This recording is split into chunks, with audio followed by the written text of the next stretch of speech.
Hey everybody, this is Rydo and we are back with another recording of Hearthstone. Today is, what is today? Wednesday, May 9th. We have a pretty decent amount of games to cover. And maybe not so much daily quests to actually do. I guess Hearthstone has decided to take up some suggestions and start handing some golden cards to people to do whatever they wish with them. I suppose on my Asian account, I will keep them as golden cards. One would assume that the two golden cards that I just received are not in any real danger of becoming nerfed.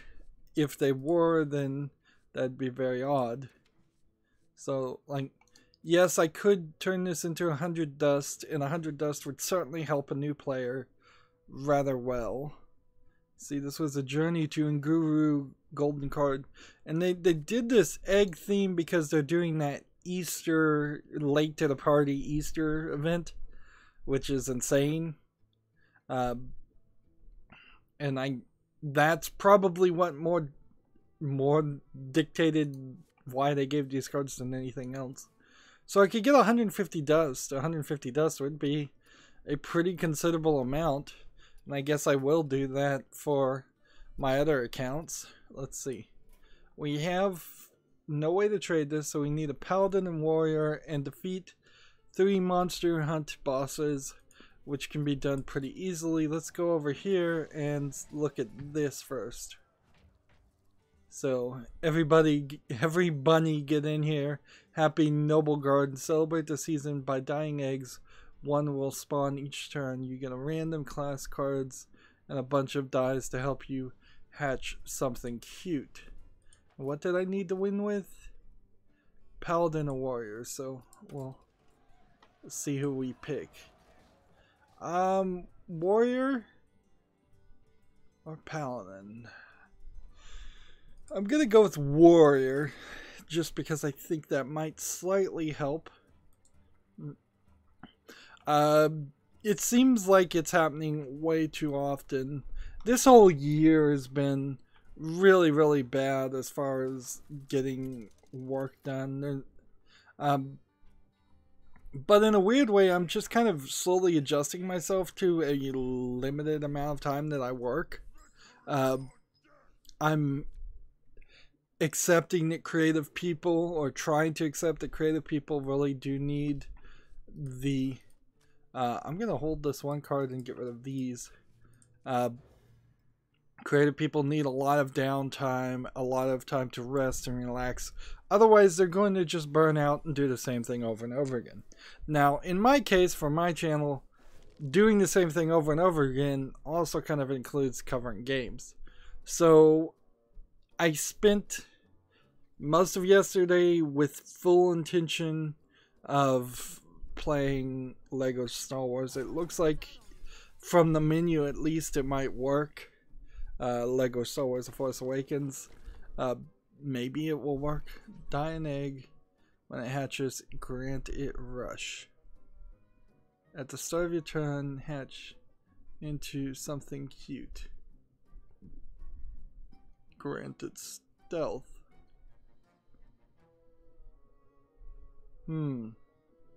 So I thought the eggs were going to specifically be the kind of eggs that hatch after something dies, but apparently not. Instead, we're going to get just some kind of crazy combination of things that are hatchlings or something. It can't all be raptor hatchlings. This one's gonna have divine shield. This one had taunt. So yes, yet again I have to come to a stream saying, no, I didn't really do any work on the day off. And inherently a significant amount of that undoubtedly is because Hearthstone is just sucking all the energy out of the room. Like, non-stop. Hearthstone really takes way too much time to play. At a certain point, this will at a certain point, I'm gonna have to just make the decision to cut back on Hearthstone. And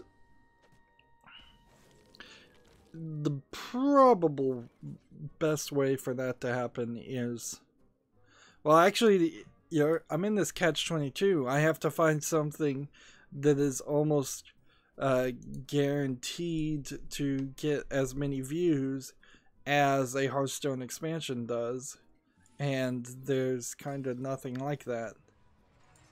This is going to be an incredibly slow and boring tavern brawl. I've just come to realize that. Bunny.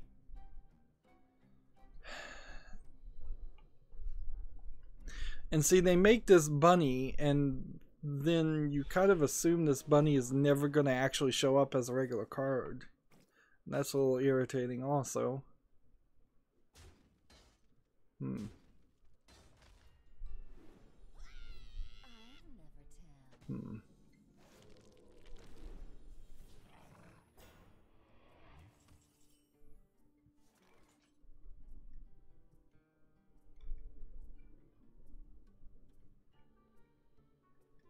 So I'm scrolling down my Twitter account right now just to make sure I know what I'm doing.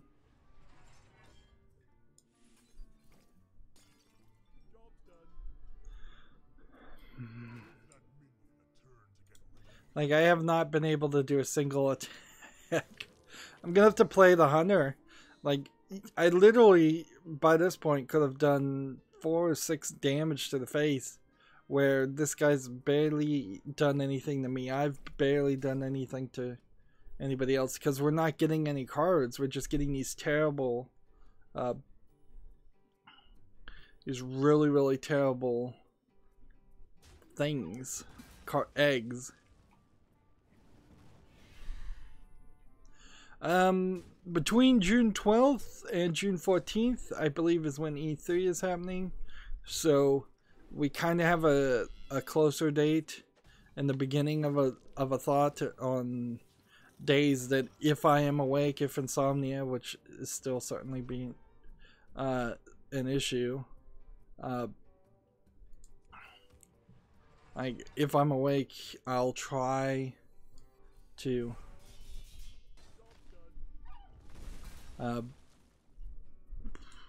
what's the word?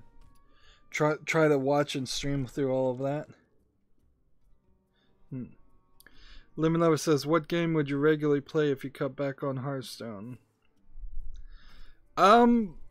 Ideally, I don't know. That's the problem.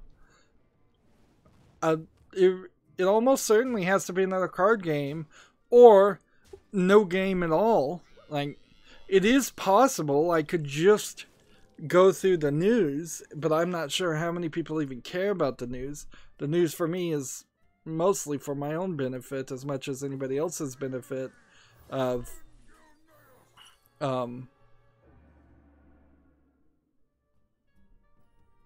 after this attacks and kills a minion, gain +2/+2. Let's go and do it. Actually, I should have killed this guy. That was a poor choice. Yeah, I don't know. I think we have to stick with Hearthstone until everybody is completely tired of Hearthstone. Kind of like how all the Minecraft players, and I've played a little bit of Minecraft, but I never really considered myself a full-time Minecraft streamer. Like, if you look at some of the biggest Minecraft people on YouTube, they're still playing Minecraft because there's really nothing else to shift to it. At best, I could move over to something like that's a roguelike and fun, something like The Binding of Isaac, but I've already done The Binding of Isaac, and I don't see I don't feel like that would be progressing forward to go back to a game I'd already played, or Plague Inc. Evolved, same situation. It kind of needs to be something like that. If I was a good first-person shooter player, maybe I would play something like Fortnite or Overwatch, but there's no way I could do the news while doing that. It would be insane. I wouldn't even have my hands on the mouse at that point to browse on the second screen. Oh, this is going to be a nightmare. I can tell you. Maybe Paladin will help a little bit more. So, yeah, I'm forever stuck in that quagmire. I'm open to suggestions, but it would have to be some kind of card game. And if I moved over the artifact, that would be maybe a chance. If the Star Trek Adversaries was a good game, that might have been a chance to move to a different card game. If there was a good Yu-Gi-Oh card game online, I'd play that. I feel like you probably would have more fun playing. I personally would probably have more fun playing a Yu-Gi-Oh card game than Hearthstone. Or if there was a good Magic the Gathering game. But I would say Magic the Gathering is probably longer, if not longer. It's the daily quests that are killing me. And so perhaps I should, instead of saying that I would stop playing Hearthstone, maybe I need to just stop caring about the daily quests and the card pack openings. And instead of having 100 card pack openings or 50 card pack openings in expansion, maybe I just do 25. That is a thought, certainly. I don't know. I'm certainly just thinking out loud, and I really don't have a solution there. Let's see. Give this one poisonous and taunt, and then end the turn. And maybe we'll actually win this time. I kind of buried the lead, and I'm not gonna freak out too much, but everybody probably should be pretty freaked out about this. If you like pinball, and I'm certainly a fan of pinball, although I would argue that even the best emulation of pinball games, real-world pinball games, is not anywhere as good as playing the real thing. It's just kind of impossible for most people in the world to actually play a real pinball game or a decent collection of real world pinball games. The Pinball Arcade on Steam and on many consoles has, one, screwed up their menu and pissed off a lot of people, but also, two, it has managed to lose its license, and perhaps those two things are not connected with Williams and Bailey. I've heard some rumors from Giant Bomb that reported them directly as rumors that the people who own the trademark and copyright and all the intellectual property of Williams and Bailey Pinball, which Williams and Bailey made almost all the good 70s, 80s, and 90s pinball machines. So the rumor is that a gambling company has gotten the license, and it's not really like there's another company other than Zen Studios that even makes pinball. So if Zen Studios is going to get the license to all these real world pinball tables, it's probably not going to be any better or that good. In fact, Pinball Arcade's new menu looks drastically like what the Zen Studios menu looks like, and it's certainly a mess. But that being said, you have until June 30th to get basically the Pro Pack of Season 1 through 7 of Pinball Arcade at $30 each, and they've already said none of that's going to go on sale. That they say they legally can't put it on sale. So for me, it's about $200 of extra expenses to buy all these pinball tables. If you don't buy them by June 30th, there's a good chance that you will never in your lifetime, or at least in the next decade, ever be able to play some of the best pinball tables out there. Things like Star Trek The Next Generation, Funhouse, The Black Knight. 75% roughly of all the pinball tables on Pinball Arcade. Now, I would say, before running out and buying it for yourself, or perhaps ever so generously gifting some of those Pro Pack DLCs to me, I would say wait until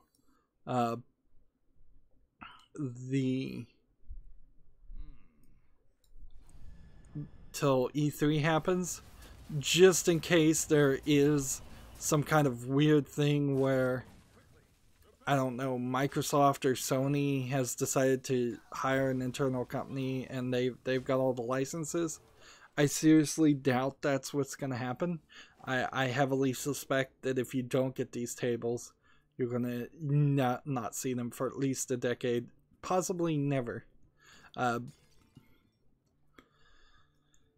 That, of course, only affects people that ever wanted to play pinball, which might not be as many people as you might think.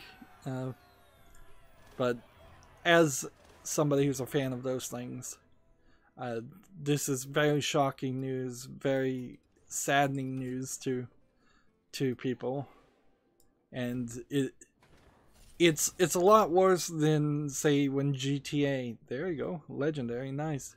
GTA took out a bunch of music in GTA 5 on the radio stations. Not a big issue there, in my opinion.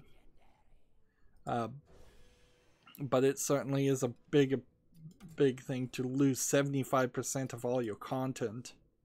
Like, Pinball Arcade by itself is free, but if you can't get anything from Season 1 to Season 7, or 75% of that, then you're going to see a very, very small selection of mostly Stern games, and that's what they said they were going to do instead for Season 8, is it will just be all Stern pinball games. And there are a few good Stern games also, but without Bailey or Williams lists. And there's no real way to purchase just like one season and get it. You could certainly hunt and peck and just get the 4 or 5 tables that you really want, but it wouldn't, I think in the long run, I don't think it's going to behoove you very much to do that, and it'll cost you more money in the long run.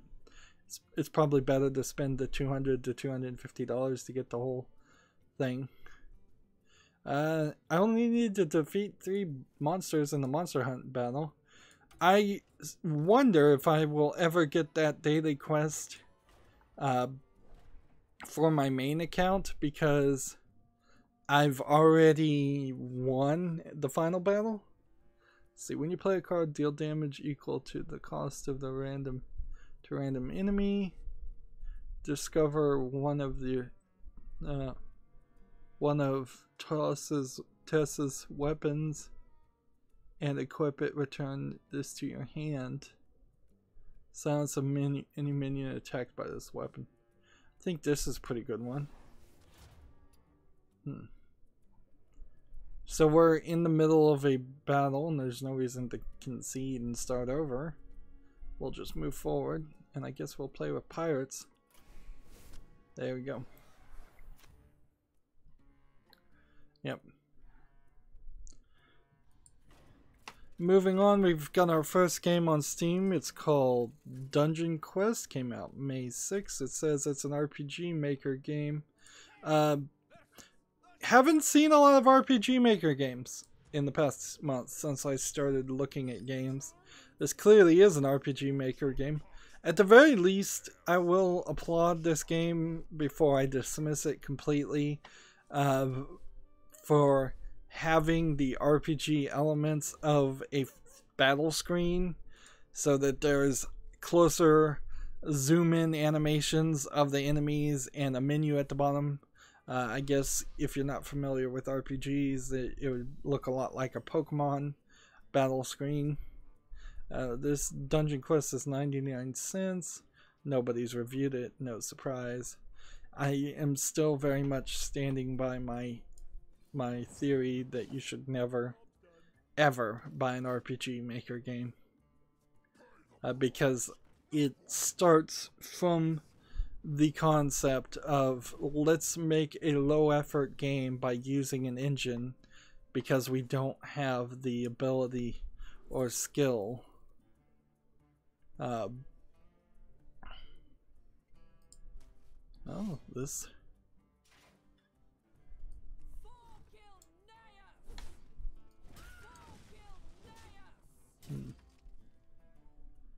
Shuffle on the enchantments. I don't know if I have any enchantments. So close that. Hearthstone did put out an update 11.1 on May 8th. They doubled the speed of Shudderwock's Battlecry animation, which kind of, yeah, we knew about that. Let's see. Shudderwock now reproduces a maximum of 20 battle cries, and they've doubled the speed of Life Drinker's battle cry animation.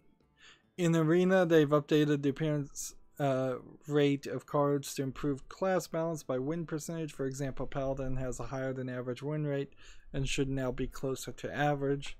So they admittedly just nerfed Paladin, but that's probably not something too many people are going to complain about either.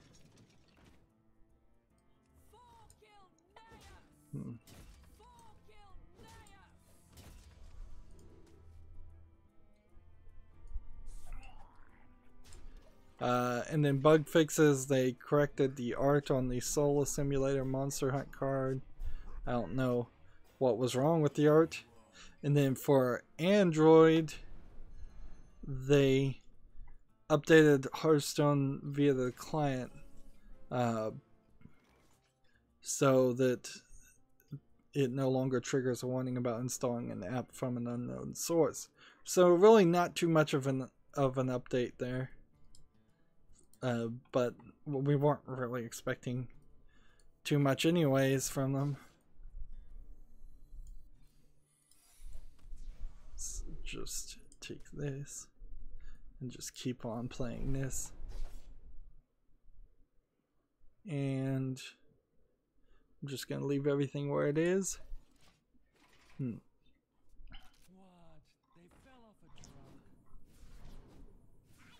Let's see.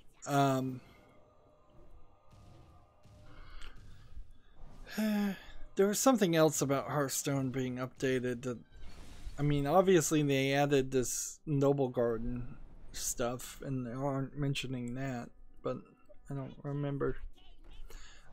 Anyways, our next article is from Eurogamer. Square Enix has announced its date for its E3 digital showcase. So Square Enix will be hosting pre-recorded video showcase of the upcoming games this year at E3 on Monday, June 11th. So the event, which promises to reveal the exciting news and incitements, begins at 6 p.m. Greenwich Mean Time or 10 a.m. Pacific Daylight Time for those who prefer to mark their calendars with American times. So that's pretty early in the morning. Like, I have kind of a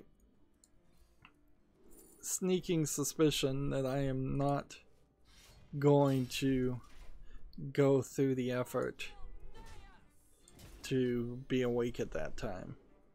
If I am awake at that time, that is going to be 100% because I am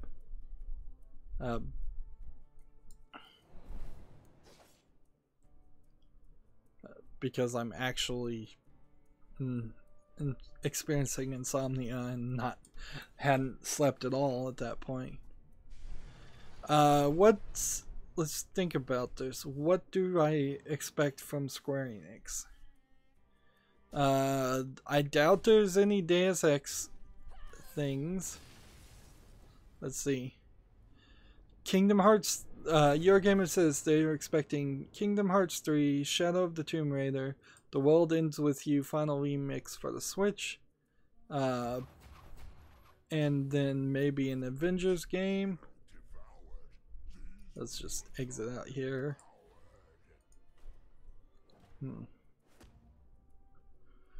And try again. And we'll stick with Tracker until Tracker wins, if Tracker ever does win. There might be an Avenger games, and Life is Strange 2 might be mentioned. You might get some news about the Final Fantasy VII remake, but don't expect that to be done anytime soon. There's probably a heavy list if I was to go and look at every game that Square Enix has ever made that could be mentioned through just baseless speculation. Let's see. I was just trying to search Square Enix and I highlighted way too much. Square Enix Wikipedia. And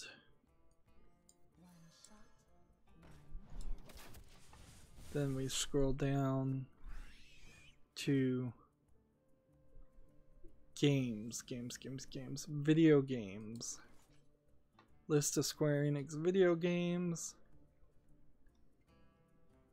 Let's see, scrolling down, there's quite a lot, but let me see if there's any here. There's a lot of Japanese only games, you'd pretty much call them. Things that you're not expecting to come to the West nowadays, because they would have been kind of old games too. A lot of PlayStation 2, a lot of DS games that you certainly could see remakes, but I don't really think Square Enix would be one of those companies to try and do remakes. Lots and lots of Final Fantasy, lots and lots of Kingdom Hearts games. Odin Spear sticks out as something that could come out of the blue. Star Ocean, Space Invaders Extreme would be a good target, I imagine, if you were just going to try and bring back something onto the Switch, because you could certainly do a lot of that. Bring back old games on the Switch and try and resell them again. I don't know if they still have the Peanuts license to play some of the Snoopy games that they've sold in the past. Gonna take that. Dragon Quest games. Batman Arkham Asylum. We probably could see the hint at a new Batman game going in a completely different direction if they were smart. But I don't think they have the Batman license anymore. Lara Croft, of course.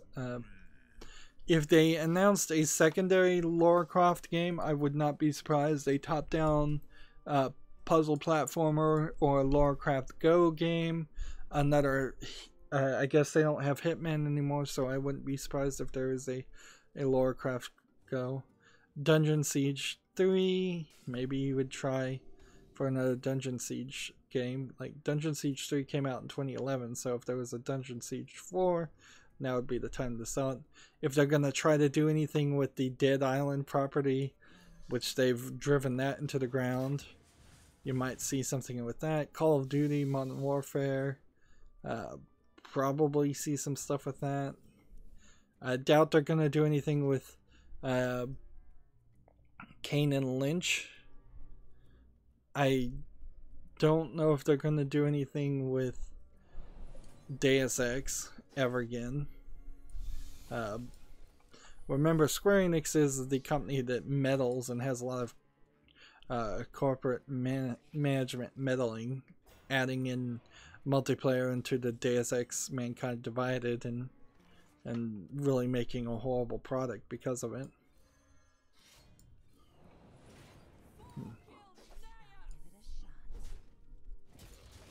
Let's see. They really can't do anything with Skylanders. Skylanders is dead, particularly now that Toys R Us is dead. So that's completely out of the question.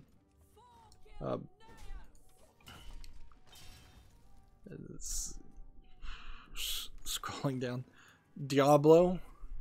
They apparently published Diablo for Blizzard. I doubt they'd do that again.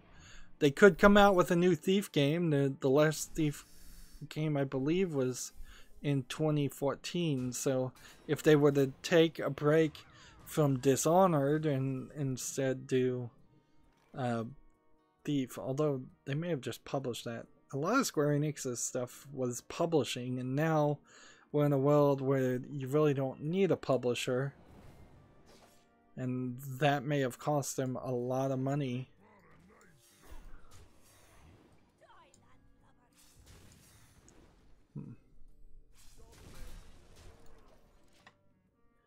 Let's see, they had a Walking Dead game that they published. Spider-Man game that they published. Maybe. Like, this Wikipedia article chart doesn't make it fully explained. Bravely Second in Layer came out in 2015. It wouldn't be insane if there was another Bravely Second game, and a lot of what would have been PS Vita games or PlayStation only games instead. I also wouldn't be surprised if there was a bunch of mobile games they announced. I Am Setsuna probably get another release. The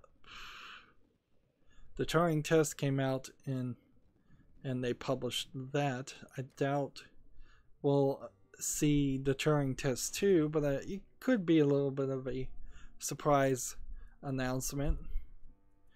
But for the most part, I'm heavily suspecting we are just not going to get any surprise announcements from Square Enix. And going first, it seems like they kind of know that that's the case. They will be showing off Saga Scarlet Grace because that's a new game. It would be nice if they announced a Nier Automata DLC patch or something. Like, I really don't need... I don't think there needs to be any more content for Nier Automata, just a patch to make it run better. And it's been about a year, so that would make sense.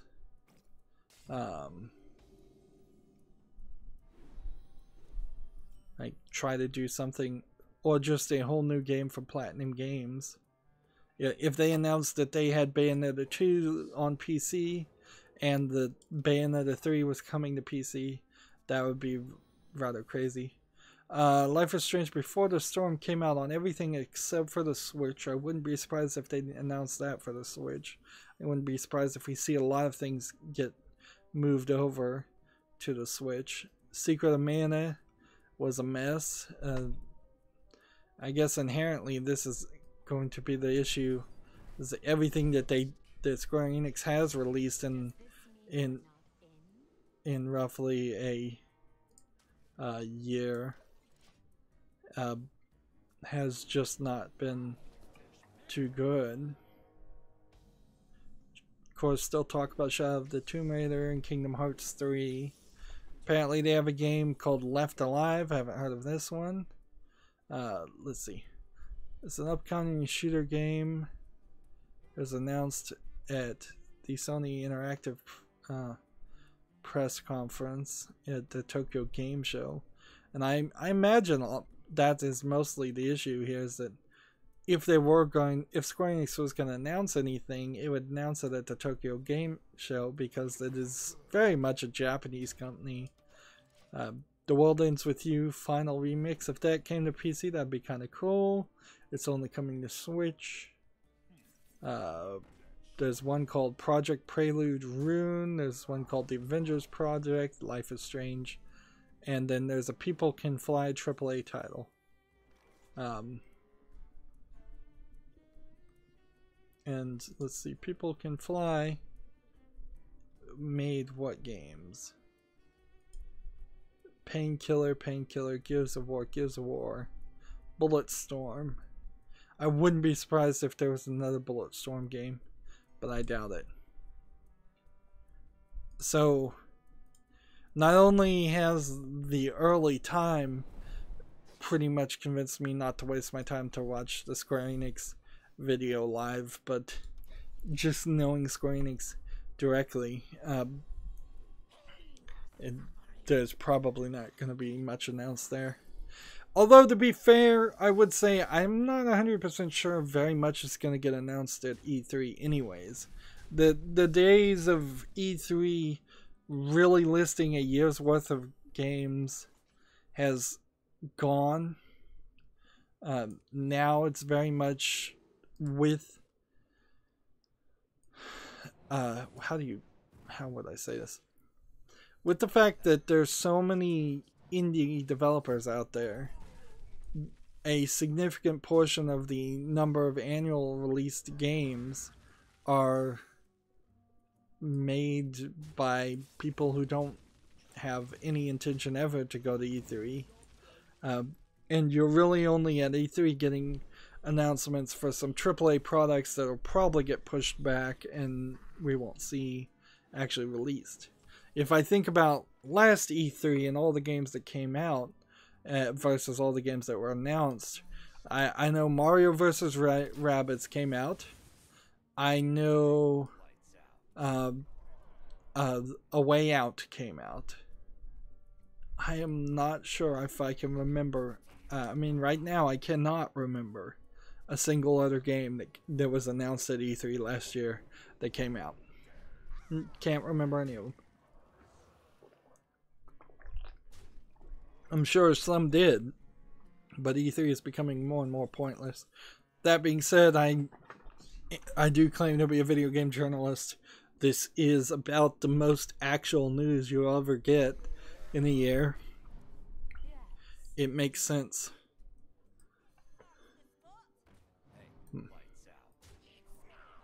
What does this one do? Whenever you draw a card, take damage. Okay. Rock Paper Shotgun has an article. Artifact feels like Valve's solution to a post-Hearthstone card games. Collectible card games have been around for decades, but they've really been running hot ever since Blizzard unleashed Hearthstone 4 years ago. Since then, we've seen Shadowverse, Gwent, The Elder Scrolls Legends, Duelist, Ferraria. There are a lot of these things, if you haven't heard. Let's skip to the next paragraph. Artifact Valve's upcoming Dota-inspired card game is definitely using some pages from the same books, but is also doing enough things differently that it has the potential to solve a lot of these problems. The main thing that is going to hurt or help Artifact or any card game is whether or not I am having to do daily quests or some other kind of grinding to get some kind of gold to get more cards. If I started the game with most of the cards, or at least a better collection of cards than what you start Hearthstone with, or even what I have right now with Hearthstone, that would be very helpful. For starters, it's not free. We don't know how much it's cost. Artifact will have an upfront cost, and that alone, I think, is going to probably ruin Artifact, because there are times when it's hard to get a connection and play a game on Hearthstone, and it's free. If you have to pay $60 to play Artifact, I think the player base is going to be so low that you're not gonna want to do it. Let's see. The 3-lane concept in Artifact also is very concerning. So let's see. The comment as I scrolled down the rest of this article without really reading it, the first comment is, I don't get it. If starting to play is not free and you still have to pay for cards, do you just get a starter deck up front?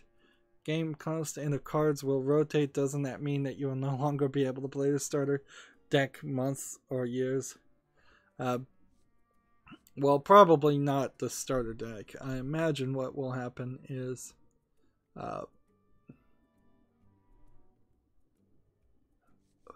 let's see. I imagine what will happen is the starter deck will be always playable, but any expansions will rotate out.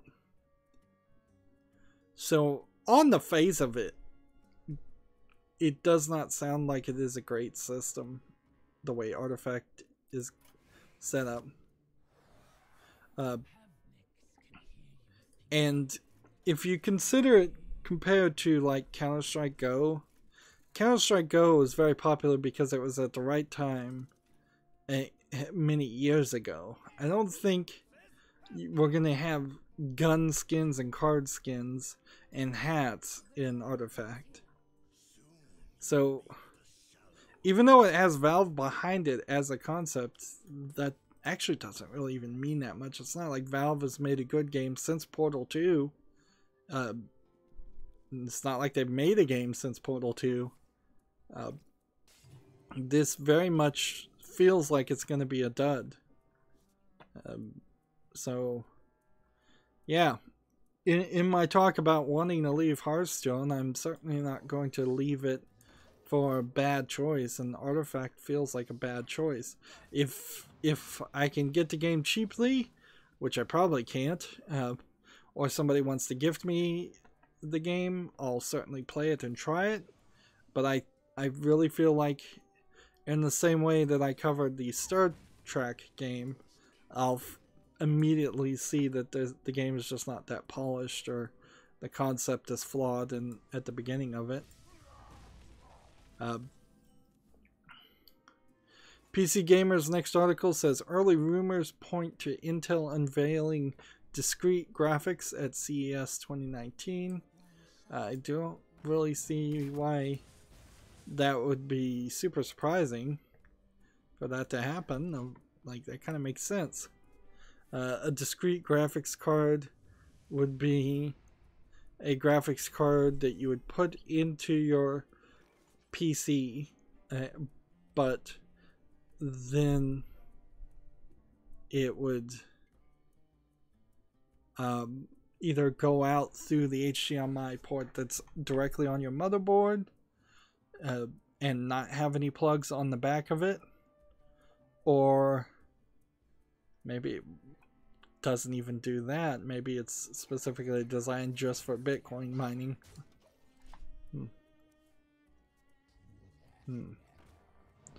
Intel has played around with discrete graphics, like the Intel integrated HD graphics are what they usually are called. So this does 4 damage.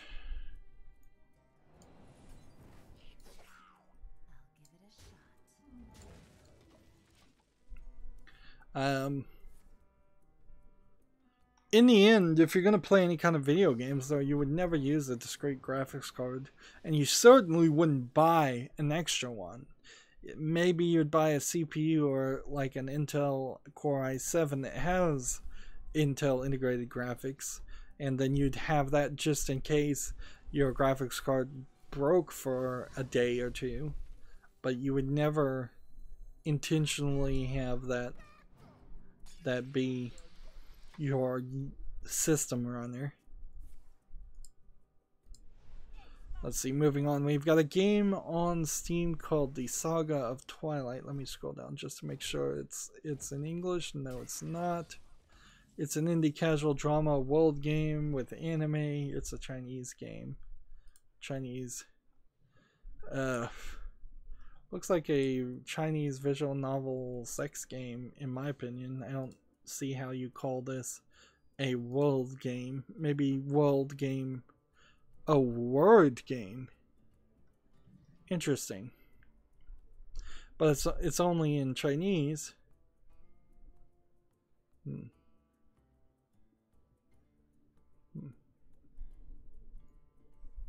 So it says, like, please do not overestimate the gameplay and content is full content. Just a cat ear girl listens to the story of another little girl. It's like, the translation, as always, excellent. Yeah. Like, I don't even know why they put the descriptions in English for a Chinese, simplified Chinese.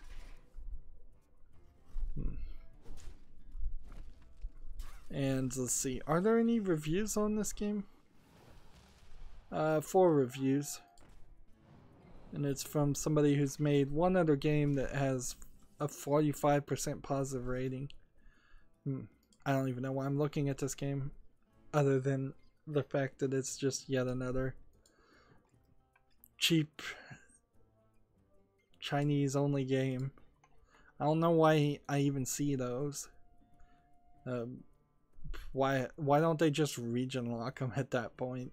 If I guess they're doing the right thing. It would be rude to region lock the game so that people who speak Chinese in the West can't play it.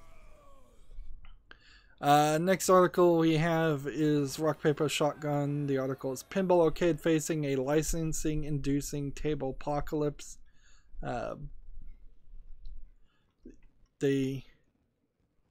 There's one of these articles that has the entire list of all the games that are leaving, but I don't believe this is one of them.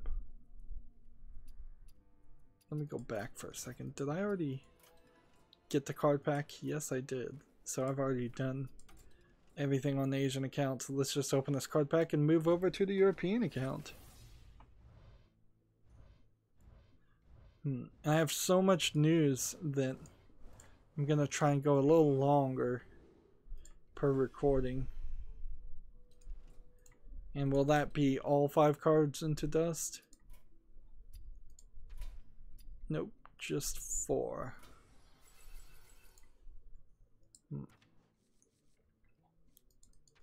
Can we find the one new card and mark it? There we go.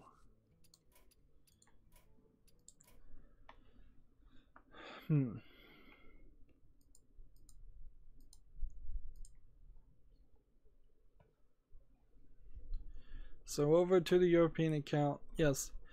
So yes, if you want to double check what games might interest you, I think you could probably find the list just by Googling Pinball Arcade tables leaving or something like that.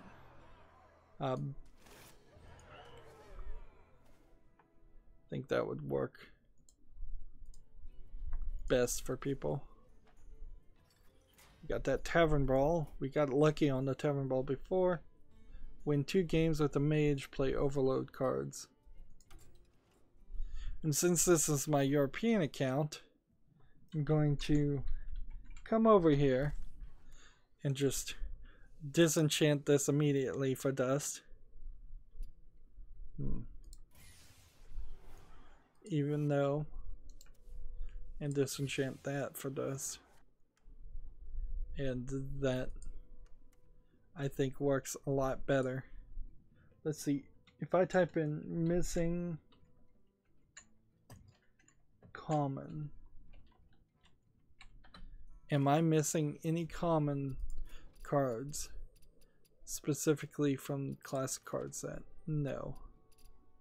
But if I look at standard cards, I'm certainly missing quite a few.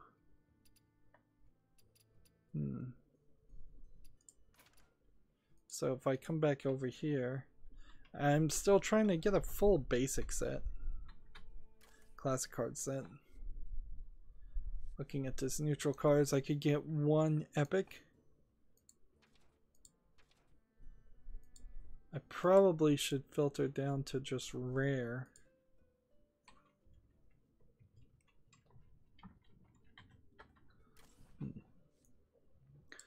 Let's see. Just craft a bunch of these. And see how many we can make for 100 gold.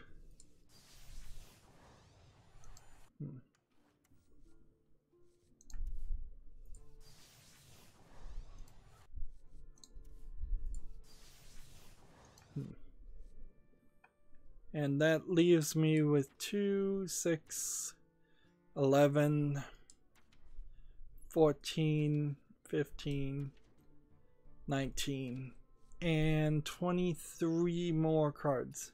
So I need 2,300 more dust before I would have all of the rare classic cards fixed and collected on my European account. However, there's still a ton of epics, and I imagine opening at least 50 more card packs would help me collect these cards and have a better collection so I could make better decks. But I guess we'll play as the mage for the Tavern Brawl and move on. Next game we have on Steam is called Unleash. It says it's an early access strategy action indie tactical game. It has an all-time peak of 31, and it's 15% off for $8.49. It looks like a tower defense game. It has 3 user reviews. Or said a bunch of positive early access reviews. A lot of the people who are rating it positively got the game for free.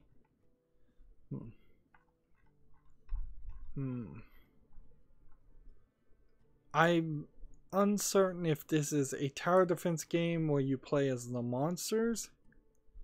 I think that's kind of what this is. Or if this is closer to something like StarCraft, we're playing as the Zerg.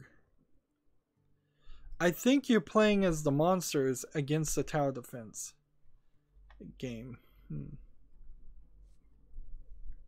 Let's take this one out. And so inherently that idea is not terrible. It's the only game from this developer, and it's a really expensive game, certainly. But I think I'll keep an eye on Unleash. The idea of doing a tower defense game, playing as the monster, a turret game, might be enough of a twist to try something. In this, what is this? Noble Garden Goblin. Give friendly minions +1/+2 if it's a bunny. Is this a bunny? I don't know. I don't know what counts as a bunny.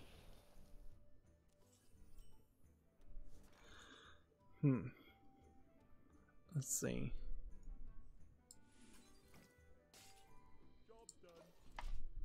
Next game we have on the Steam is called Pillars of Eternity 2 Deadfire from Obsidian Entertainment. So this is a big ticket known company, RPG fantasy story rich isometric CRPG. I don't know why. I still don't know what CRPG means. Is that classic RPG? That's what this looks like for the most part. It has an all-time peak of 18,189 people, and this came out May 5th, and it's very positive at 86. So you really don't have to know anything more. Like, This is a big AAA title game that, let's see, I could hatch my eggs. And what happens if you hatch one that doesn't have any dye on it? It's just a bunny. Interesting.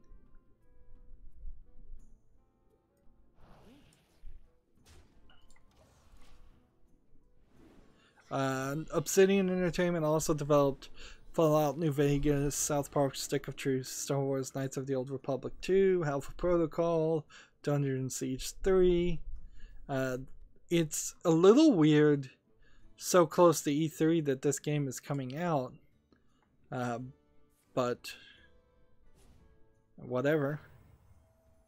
37 achievements, $49.99 or $59.99 for the deluxe edition, or $74.99 for the Deadfire Obsidian edition. It has a season pass for $25.99. This is a really expensive game. You better be pretty certain that you want to play Pillars of Eternity before you buy this game. It looks like a real game. It does have a top-down classic RPG look to it, but with modern graphics. It's 88 on Metacritic, which tells you it's a pretty good game. And it's really not even one of those games where I need to go look at the 74 negative reviews compared to the 512 positive reviews,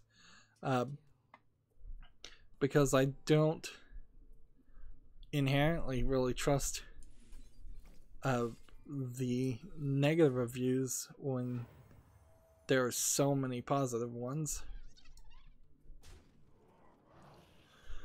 Let's go ahead and kill this. Let's see. Like, the first negative review says, don't recommend right now due to bugs. These days, I think most people accept launch bugs, but when the big part of your game's appeal is importing the save from the previous game, and that is totally bugged, that's a problem. Especially since the game was already delayed a month. I love Pillar of Eternity, but Pillar of Eternity's at launch is not worth getting wait for a patch or two. The next negative review also says too many bugs. And that is certainly a consideration. Also, for me personally, if I'm going to play Pillars of Eternity and they're telling me that you import your save file from the previous game, it kind of makes me want to play the first game before I play Pillars of Eternity 2 Deadfire, which I'm not 100% sure that is the second game or actually some kind of remake of the second game. Let's just look and search Steam. Pillars of Eternity right now is $29.99.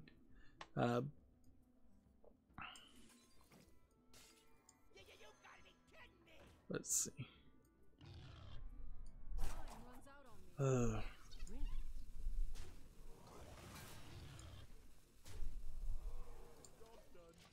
Let's see. Pillars of Eternity 1 has a Dreadfire pack and a White March Part 1 and a Royal Edition upgrade pack. So it seems like there's a lot of DLC. There's also a tabletop simulator Pillars of Eternity DLC, so I don't know what that really is.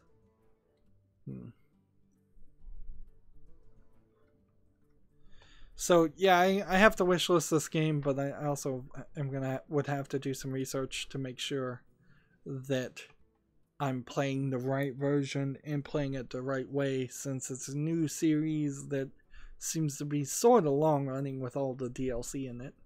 Next game we have on Steam is called Air Threat.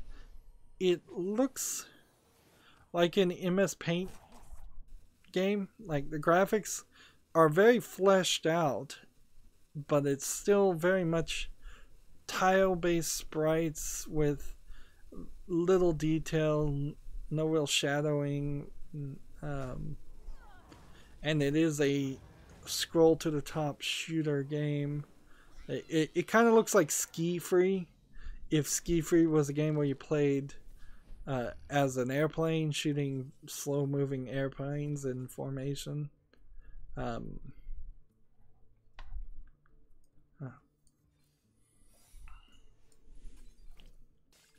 Let's see. If we hit this guy and then do this.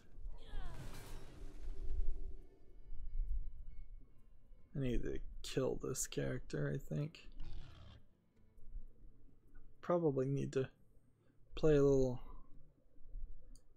carefully.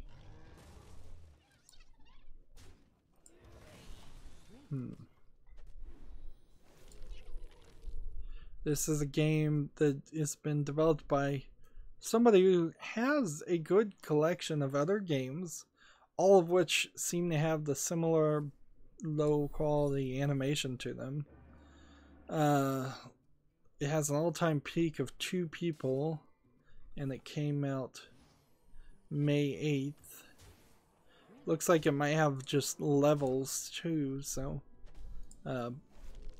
it's kind of mobile-like in a limited number of levels. 11 achievements, so it's not an achievement game.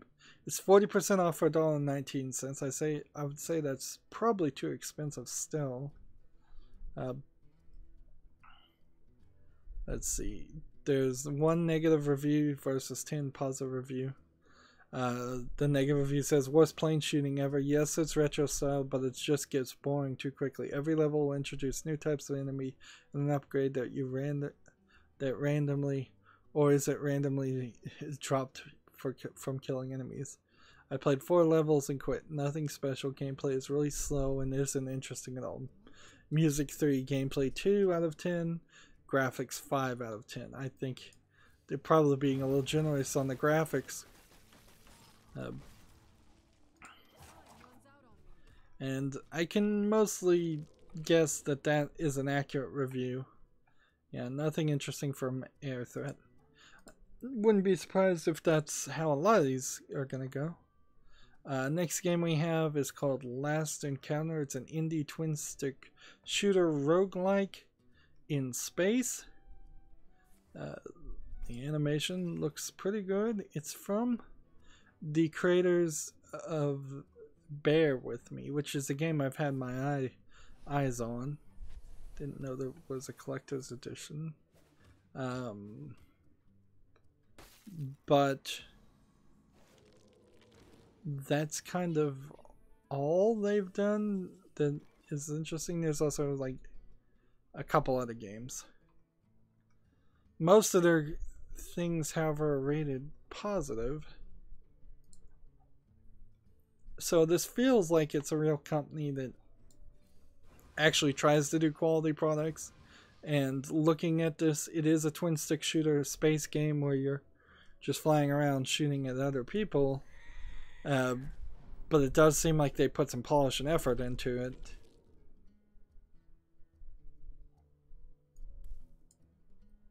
Let's kill this one.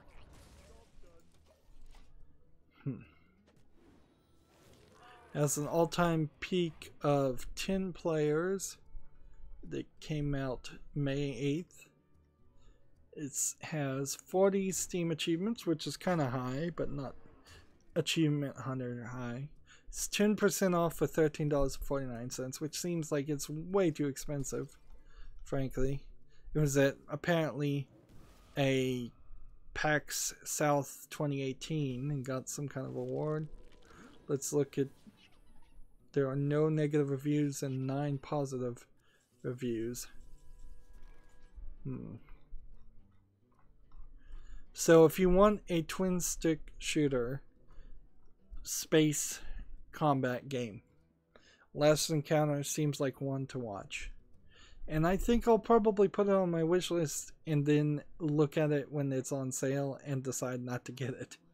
If I was to know myself pretty regularly, I suspect that's how that's gonna go.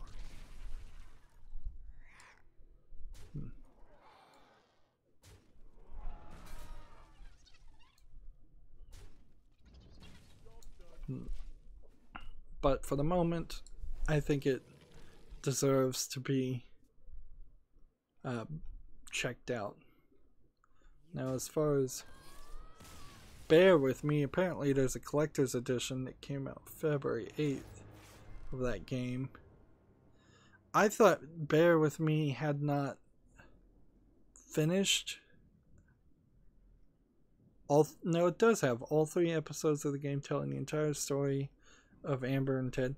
Bear With Me is an interesting game because it's like this teddy bear that's a detective in a noir point-and-click adventure game, so it's absurdist humor that catches my attention, and certainly something I was going to try and succeed in playing eventually. But it was also an episodic release game when it first came out, so I could never find the justification to purchase an unfinished game. Next game we have is called Star Explorers.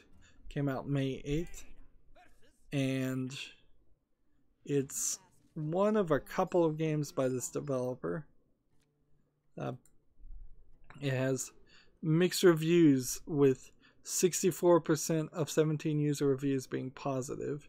It says it's an action-adventure RPG indie simulator. It feels like a early 1990s game. The graphics look very bad. It feels like it's trying to do something like No Man's Sky if No Man's Sky was made in the 1990s. There's an all-time peak of 5 people playing it, 23 Steam achievements, 15% off for $4.24. It is literally just an attempt to be No Man's Sky. Randomly generated galaxy, randomly generated planets, randomly generated alien lives, with none of the graphics polished that at least No Man's Sky got, although frankly, for all its graphic polish, there's a lot of lack of actual useful elements to No Man's Sky. The first not recommended review is great concept, lots of potential, but needs a lot of work. The next not recommended review says, I'm one of the few people who quite enjoyed No Man's Sky. Because No Man's Sky is lacking gameplay and variety, I thought I'd try Star Explorers, as it seemed to be a similar concept, exploring procedurally generated planets, collecting resources, and often indie developers have a nice and novel ideas that make their games interesting. But whoa, this game is nothing that should be let loose on paying customers yet. In the first 3 minutes, I got 3 crashes just by setting my screen resolution to something near my native resolution, because the exact resolution 1920 by 1200 is not available.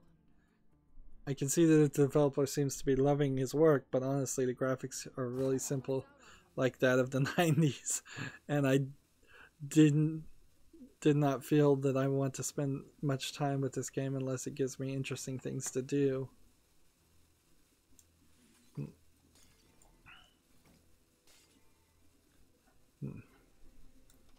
So I laughed there because the review is also saying 90s graphics. I guess that means I sometimes know what I'm talking about. Yeah, I see no reason to play Star Explorers.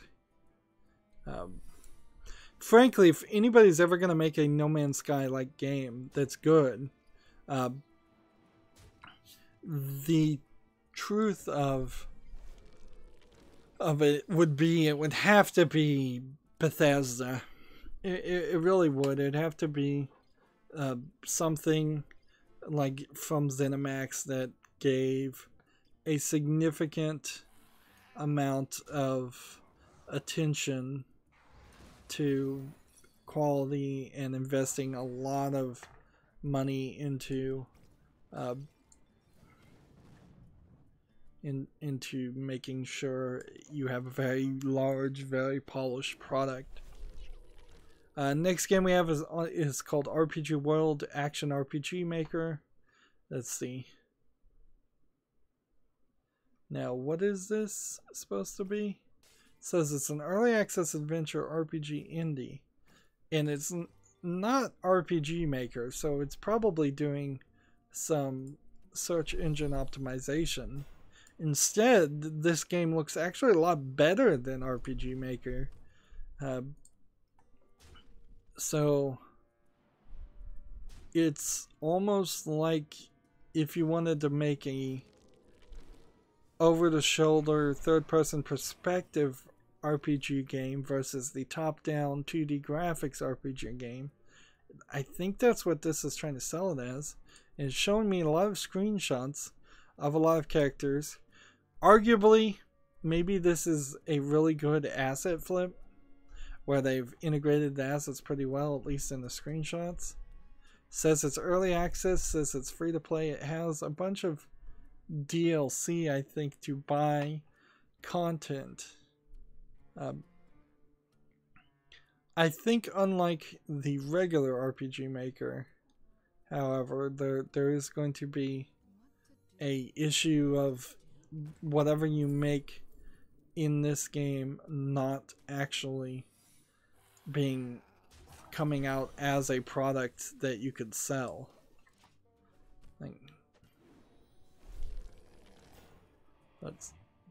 This feels more like you're making your own RPG in this game, and then there's probably not an easy way to export it to its own product. Yeah.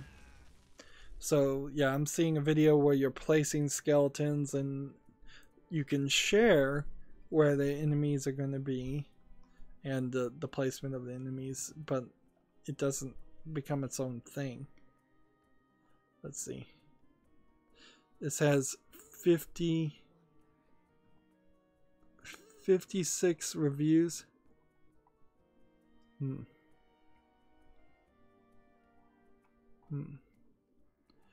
It's like on this not recommended review, it says, even if we do not want like RPG Maker or game sellers, you will need to activate your creative space and get lots of users participating and a lot of user models. Also, the UI is very inconsistent. Just next not recommended review says, Just Greedy supported the game with £15 when it was still buy to play and only got one DLC, and now it's worth £7. That's how you treat your loyal customers. You need the Creative Pack DLC to view this review. So apparently there's a bunch of microtransactions in this, and this is a scam of a game with a very nice polish on it. Probably flipped assets, but a nice polish at least in selling itself.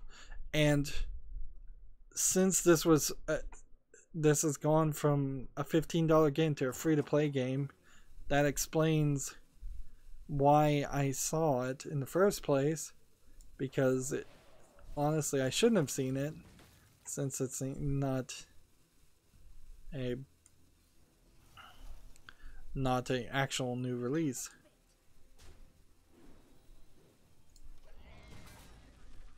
This actually came out March 17th, and then they just released it again as free to play to manipulate the what's on Steam Twitter.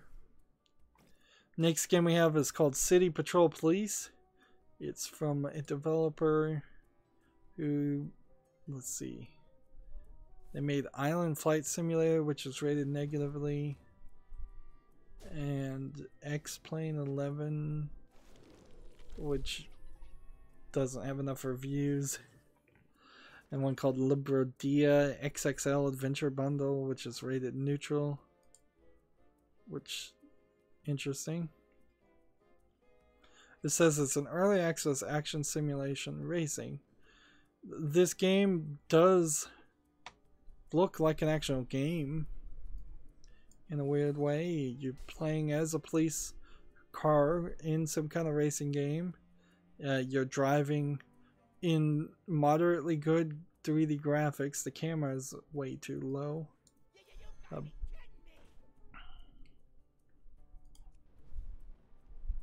Let's hit this and this. So it's a racing game where you drive in police cars. I don't know how that really falls into city patrol though, because you're driving faster than you normally would. You're also driving crazy, following a speed line, breadcrumb trail path. And it doesn't seem like you ever get out of the car or pull people over, or really have anything as far as any police actions you take.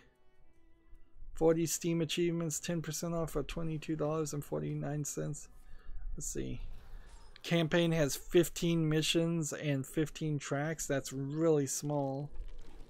And let's see. Only 2 negative reviews. 100% negative. First review says this game doesn't know what it wants to be. Well, it's not the worst game I've ever played. It's just so blah in its delivery. I lost interest in 10 minutes into the game. They say they are leaving early access in June. No way it will. And if it does, it will be a half-butted attempt at a game for almost $30 Canadian.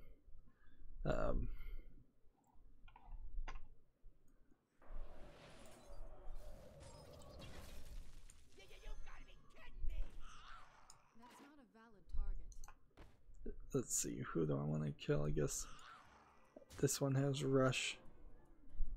There you go. Let's see. The next not recommended review says, I was hoping this would be a cool little police game that I'm badly lacking in life, but it's not. It's a weird cross between a police racing game and a simulation arcade. The opening mission takes place in a racetrack to test your driving skills. Not sure why. And then you get to do various missions across the city as a police officer. The game is terrible, and I know it's in early access, but at the price, and they say it will only be in early access for a short time, but this needs so much work. And it continues from there. So yes, City Patrol Police, another uninteresting game.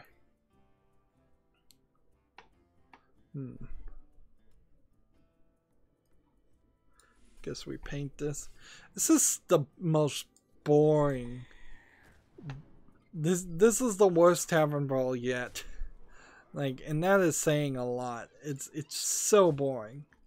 It's so slow for no reason.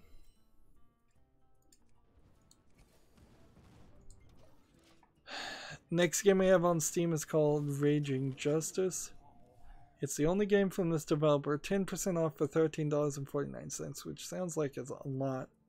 It's an indie action violent beat 'em up arcade game.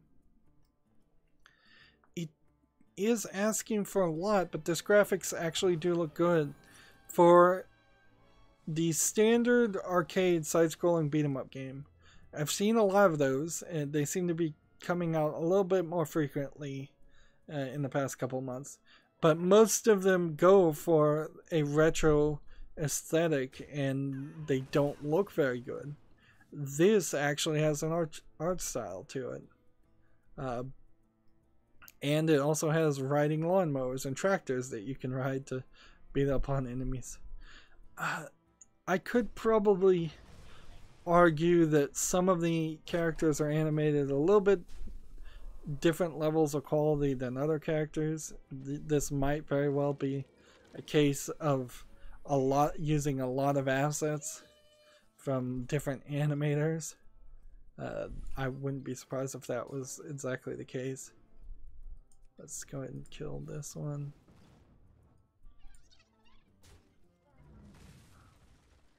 And then we'll go and kill this one. And then return. This game is single player with local co-op. Has a lot of language support. Has 50 Steam achievements. I guess 50 is not too high, depending if you do anything interesting with it.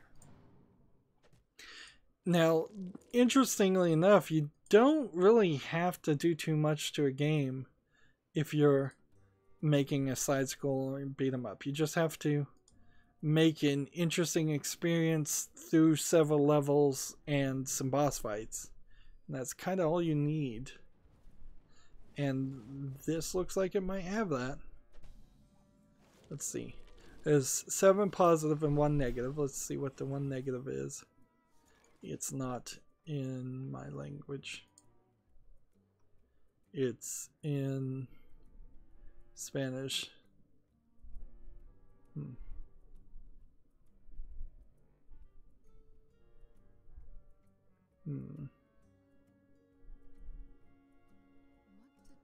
As best as I can translate this Spanish review, it says it doesn't have full controller support. Let's see. Even though at the top it does say S4 controller support, so maybe there's a specific controller that it doesn't support. This looks like a game that it's getting published by Team 17, so it's also being published by a pretty well-known group of people. I'm gonna do this.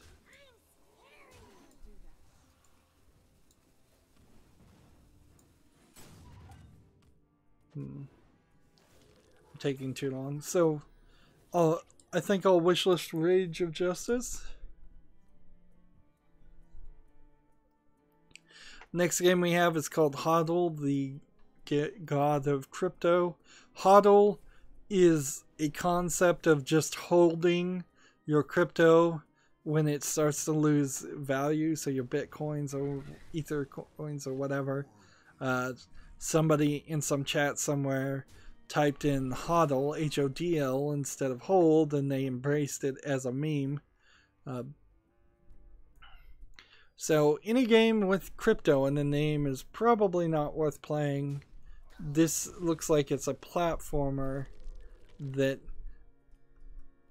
might have some other kind of mini games in it, but it's a low effort thing, clearly. $8.99 for something that's just a crypto meme game. I don't think so. And this is the second game that this developer's made. And the first one was called Pi is Everything, released May 2nd, and it too doesn't have any reviews because nobody's gonna fall for this. Let's see. Divine Shield. And this. Am I gonna lose here?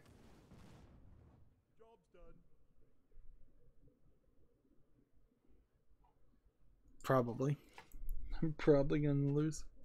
This will be our last game for this recording. We'll break it up since we have so much. Next game is a game that caught my attention called Tiny Bubbles. It came out May 8th. It's from a developer who hasn't made anything, and they're asking a full price $9.99. No discount. It's called a casual indie simulator strategy puzzle, and as best as I can tell, it is some sort of puzzle game where you have all of these bubbles next to each other, and you have to mix the bubbles that sometimes have different colors in them to make new colors or match colors. Like, I can't even really fully understand what I'm supposed to do here, but it looks interesting, certainly. It's a new concept, and that sometimes is all you need. It has all kinds of awards, it's claiming, which for its appearance I kind of believe that they are real awards. Yeah, I'm about to lose again. And kind of nothing can save me. Maybe we'll play some... No, we won't play anything that would be overload. There's 4 positive reviews and 0 negative reviews right now for Tiny Bubbles. I think the price is going to hurt it. It has an all-time peak of 11 people right now, but I think it is going to... I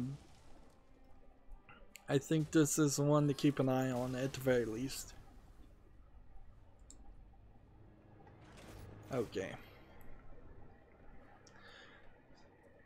Well, we're not making too much progress, but we're not doing too bad either, considering this is only the first recording. We still need to win 2 games with the mage and play 10 overload cards. I think next time we'll just try to play as the hunter and see if that can get us a victory and just be done with it. That's going to be it for this recording. Stay tuned if you're watching live. As always, I ask you to like, share, subscribe, comment, and watch every second of my videos. If you want a friend or follow me on any social media sites, there's a bunch of links down below. When you subscribe, please click the notification bell. Also, if you want to support me even further, get me a game on Steam. Right now, in particular, it would be very helpful if you gifted me any season that I don't have of Pinball Arcade Pro Packs. It's a little confusing because there's a Season 2 pack, there's a Season 2 Pro Pack. The Pro Packs are the ones you want. They are expensive. They're not going to go on sale. They're actually going to go off of sale on June 30. But if anybody gives me any of those, I'd greatly appreciate it. Thank you for watching. Have a good evening.